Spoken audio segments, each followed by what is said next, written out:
So Zainab, are you having a lovely day here at Clothes Show? I am. I've been around. I've been doing a lot more mulling around today. Have you had a chance to look at any of the shopping? Yeah, I bought a vest. Oh. I know, I'm excited. Yeah. Keep you warm in the winter months. Exactly. I bought, I've got some eyelashes. I've got my eyelashes done.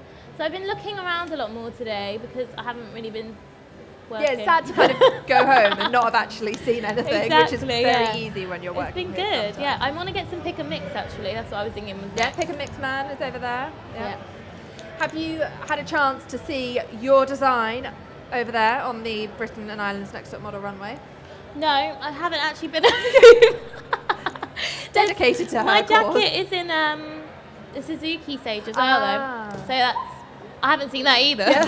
Well, that's the one with the 40 naked men dancing. So well, if you want to go to one, that's apparently very entertaining. So what was it like to be able to design for Rihanna? Obviously, that must have been pretty amazing. It was crazy. It's like, obviously, a dream come true, but it's like so much pressure because you need to make something amazing for her. You don't want, for one, you don't want her to step on stage and it all to fall off or something to rip. So you have to watch your sewing.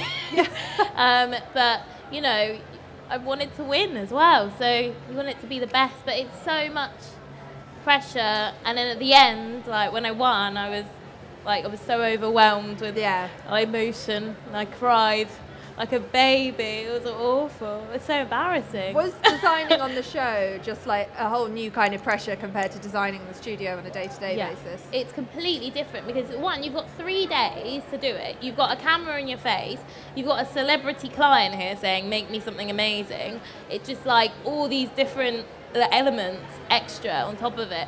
So it was so much like pressure again, but it was such a good learning curve because one, you get to work to such a short deadline. You know, you can work with some amazing clients you've never been able to work with before. So it's like the best time I've had in my life. I was like, I don't want to go home ever. Oh. Stay. I won't ask you to name any names, but were there any artists that you were asked to design for where you just thought, this isn't my style and I'm really struggling to do this?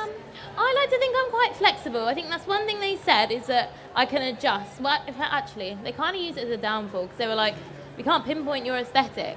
But I think it's good to be able to like change your style. I think the most difficult one for me was the Saturdays because basically we had 3 hours to get together a collection and pitch it to them, and I can't do anything in 3 hours. It takes me ages to make a decision. So I went in there, blagged literally a stick man, and obviously I didn't pick mine. So I was like, fair enough, it was pretty late. I wouldn't pick it either. But that was difficult for me because it was like such a short amount of time. I think obviously if I had longer, it would have been fine. But it was really difficult to kind of get something together, like a concept to pitch to them at that point. So that was difficult. And how would you define your own style as to what you wear as opposed to what you necessarily design? Do you design the kind of stuff that is your dream clothing? Not really. I find it really difficult because a lot of the time when I look at my stuff I design, I'm like, I love it. I can imagine who would wear it, but I won't wear all of it. Like, it depends. Like, sometimes I'll be designing for a man, or like a certain man, sometimes a certain woman that might not be me, but I appreciate. You know, you can appreciate something from afar, but it's not necessarily something that would suit you. I think if you just designed only for yourself, you only have one client anyway. So I think my style is eclectic. I think my way I dress is eclectic, and I think the style I design in with is eclectic, but in a different way, if that makes any sense whatsoever. And so what's kind of next for you in terms of designing, and like what does the future hold for new collections? I'm making a new collection now, which is nearly done. It'll be done, I'm shooting it next week. Wow. So I'm going to tweet it, and I'm going to get everyone to give me their feedback and whatever, and try and sell it and stuff. Try and get some people to wear it. I sent some stuff to Rihanna the other day, so I'm going to get her to obviously wear it. And is this kind of spring summery stuff for next year, or is it not necessarily pigeonholed into the season? It's kind of a little bit of both, but I tend to be more winter because I like coats and I like knitwear, but it's skimpy knitwear. So it's kind of, you know, a bit of both. Maybe you're just an in-between season. I love that. Just thinking of like Mark Fast knitwears over there. It's just like you can't really call it knitwear when it's exactly. I love not sorry, keeping I've you warm. literally been walking around every stage telling everyone how much I love Mark Fast. Oh yeah, no, I'm he's an obsessed with absolute him. diamond. And he was over here the other day, and he's a lovely, lovely man. I had to thank him for Spring Summer 13. It was just Thank you so the much. sexiest 90s bitchy diva kind of stuff. It's so amazing. cool. I love his stuff, and he makes knitwear cool, which is awesome. And do you have any favourite kind of designers, whether London-based or from afar? Obviously Mark Fast. Yeah. Who else do I really, really like? I love Rick Owens as well, actually. Yeah? He's super cool. And I like a small label I used to intern for, like back in the day, Graham Armour. His stuff is so cool. He only shows in New York, but you used to look him up on like style.com. He's some really cool stuff. And do you find, when it comes to inspiration for what you're designing, is there something that you find will always inspire you and you can go back to? Does sometimes looking at other designers' work, is that very distracting and you're kind of better off like not being too obsessed with what other people are doing? I think so, because if you look at stuff that's being done by other people, then you kind of have a tendency to like copy, not necessarily on purpose. Yeah. But if you, I like street style. Like here has been so inspiring. Walking around, like what everyone's wearing, like the way they put things together. I think that's a really cool way of getting inspired. That is what's inspiring, I suppose, isn't it? And that's my site. What I want is seeing how people style things, and when it's not coming from a brand, that's what you want, because then you're seeing people take garments and ideas from different designers, different levels, and mishmash it into one idea. It's not false, and also you know that people actually like it because they're actually wearing it. Whereas you see a lookbook from a designer, that's a designer or the stylist's idea themselves. But if no one's going to wear it, like, I mean, if you've seen someone kind of doing it and you see it and you see it's popular, you think, oh, how can I take this to another level? Then those people are going to kind of grow with that style. So.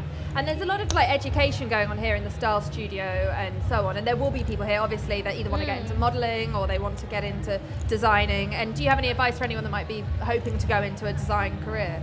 I think know your client, that's the most important thing. Know who you're designing for, because if you start designing and you've got someone in mind and then they don't want to buy it, then you've got no customers. Yeah. So as much as you want to go crazy, you want to like, be creative, it has to be, someone has to want to buy it and want to wear it as well. So know your client, learn your craft, be really good at what you do, I say.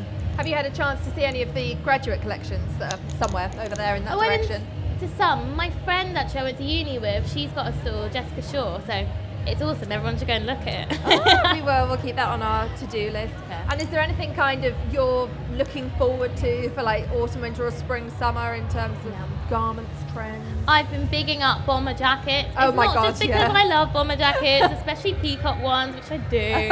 But they're just so cool. They look good with everything, and they're unisex too. Yeah. Love a bomber. I do miss the original black with the orange inside. Exactly. Oh my God, I saw some man on like a market stall in Dawson, like literally old man wearing one the other day. I was like, you are hot. I saw not hot, but like you're cool. There's a very sexy green bomber that just says Hawaii across it on one of the vintage stores. There you go. There's quite a lot of good vintage like 90s there are stuff some here. really cool stuff. Like I love the 90s type thing. Like obviously you take some bits and you leave some bits behind. Yeah.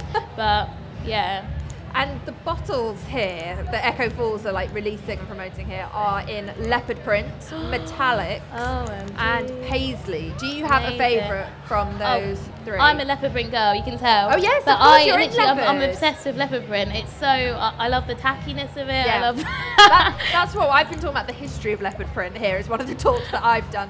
And it's interesting how, like, at one point it was like Lady of the Night or Pat Butcher, like whatever it was, it's not something you want to go to. And now it's kind of like, that's what's hot about it, is the brashness. So, I mean, there's certain, I'm quite specific with my leopard print, as in it has to be certain like shades and sizes. Like it can't be too small, it can't be too grey, it has to be of like a rich colour tone. Yeah. But it is when you get the perfect, perfect, when you get the perfect one, you're like, wow, there you go, that's leopard print. And do you have a favourite high street store? I must say I'm a sucker for Zara. Yeah. I am a massive sucker for Zara. I love it. I think that's all we're going to bother you with this afternoon. I'll just continue my wine. Thank you very much for coming to talk to us. Thank you.